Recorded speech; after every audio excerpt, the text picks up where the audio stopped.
Many people are unwilling to admit that there is something called true love. In fact, true love comes from the pursuit of some needs that were not met in childhood.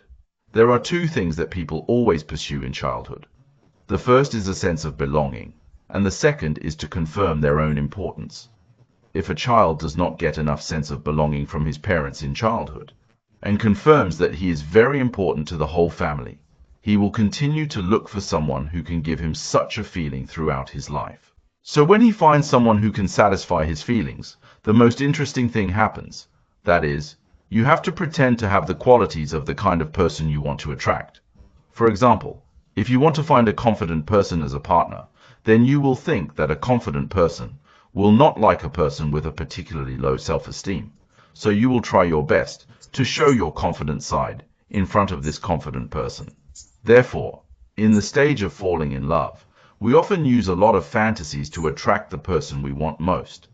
The more you pursue something, the more you need to work hard to pretend to have it. This is because we pretend to have these things. However, simply feeling a sense of possession or attachment towards someone is not enough. When you are in a relationship, you may think that you have found the perfect person, someone who is good to you and makes you feel loved. But it's important to remember that the other person is also looking for someone who can fulfill their own needs and make up for their shortcomings.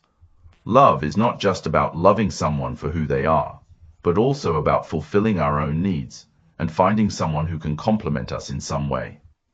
This idea is based on Adler's psychological research, which suggests that our inner motivation to seek out love and connection comes from a lack of belonging or importance that we may have experienced in childhood. Therefore, throughout our lives, we continue to search for people who can fill this void and make us feel complete. Then when you find that it's great to be with the other person, and you're happy at the beginning of the relationship, what will you do if the other person doesn't give you the sense of belonging and the qualities that you want, and think you're important? At this point, we find that a large number of couples will use explicit or implicit methods to change their partners. Explicit means is very simple. Just tell the other person directly that you should do this and that, right? Or it can be body language, such as losing your temper and having a very ugly expression on your face, right? Hints can be used in various ways, such as not speaking, such as being fine, and saying that it's all fine, but I don't feel excited, etc. They will use all kinds of methods to make the other person uncomfortable.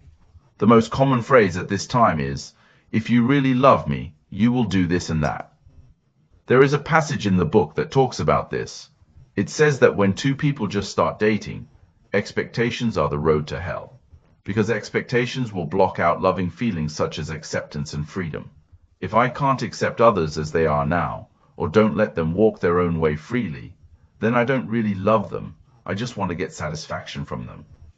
The purpose of establishing an intimate relationship with them is not for love, but to satisfy our little selfish needs.